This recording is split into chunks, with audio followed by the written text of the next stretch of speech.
Deus é um ser pessoal que possui atributos naturais, morais e de poder, qualidades e virtudes que lhes são próprias.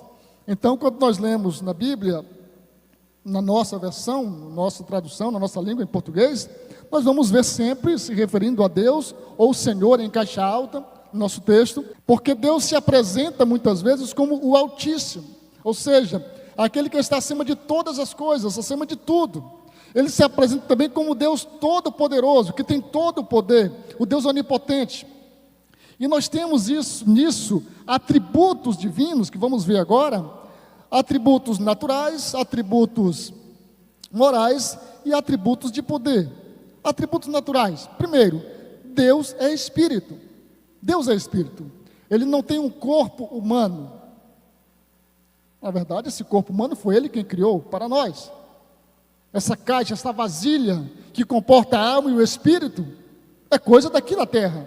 Deus é Espírito, mas Ele também é eterno. Ele não tem começo nem fim. Você imagina uma seta para os dois lados. Ele não tem início e nem fim. O ser humano, ele pode ser imortal, mas ele não é eterno. Nós temos um marco inicial, nós temos um nascimento, temos uma concepção e um nascimento. E ainda que esse corpo vai morrer, mas nós não somos eternos, somos apenas imortais. Mas Deus é eterno. Ele não tem princípio e nem fim. Nunca teve começo, princípio e nunca terá fim. Pois Ele existe por si mesmo. Ele não precisa, como nós precisamos, de alguém, de outro superior para que Ele exista. Nós precisamos do sopro da vida, do fôlego para nos mantermos vivos. Não importa o tamanho do homem e da mulher, se grande, se um gigante, se pequeno, se esse fôlego da vida acabar, este corpo despenca. Nós dependemos de um ser superior para continuarmos vivos. Mas Deus, Ele é autoexistente. Ele se revelou para Moisés como o eu sou o que sou.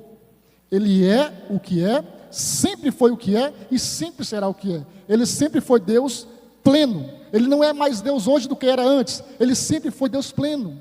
Ele chega para Moisés e se apresenta. Moisés fica sem saber quem estava falando com ele, e ele se apresenta para ele, e Moisés diz: mas quando eu chegar diante de Faraó, ou diante do seu povo, para dizer que o Senhor me enviou, o que eu digo?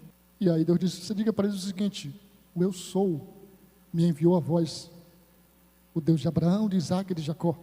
Então, esse é o Deus em quem cremos, um Deus que é autoexistente. De eternidade a eternidade Ele é Deus, desde antes da fundação do mundo, e subsiste em três pessoas distintas: o Pai, o Filho e o Espírito Santo. O próprio Jesus fala isso aí, quando Ele manda os discípulos saírem para batizar, para discipular, no final do Evangelho de Mateus, e Ele fala: portanto, ide, ensinai todas as nações, batizando-as em nome do Pai, e do Filho, e do Espírito Santo. Deus também é invisível, a menos que Ele queira se revelar, como se revelou em algumas ocasiões no Antigo Testamento, mas não de forma plena. Moisés, certa vez, quis conhecer a presença de Deus, quis ver Deus, de tanto falar com Deus, de tanto ouvir a voz de Deus, ele se sentiu tão íntimo e afoito a ponto de dizer: Senhor, eu quero ver a Tua face, eu quero mais do que o que eu tenho já, eu tenho te ouvido, mas eu quero te ver. E Deus diz: Moisés, aí não dá, você me vê e continua vivo, mas eu vou fazer o seguinte: eu vou deixar você me ver pelas costas, eu vou passar, vou deixar você de trás daquelas pedras ali, daquelas rochas, e quando eu passar, e tiver passado, você vai me olhar pela fenda da rocha, e você vai me ver pelas costas. E assim Deus se revelou a Moisés desta forma, naquela ocasião específica, e foi suficiente para que Moisés ficasse com o seu rosto brilhando.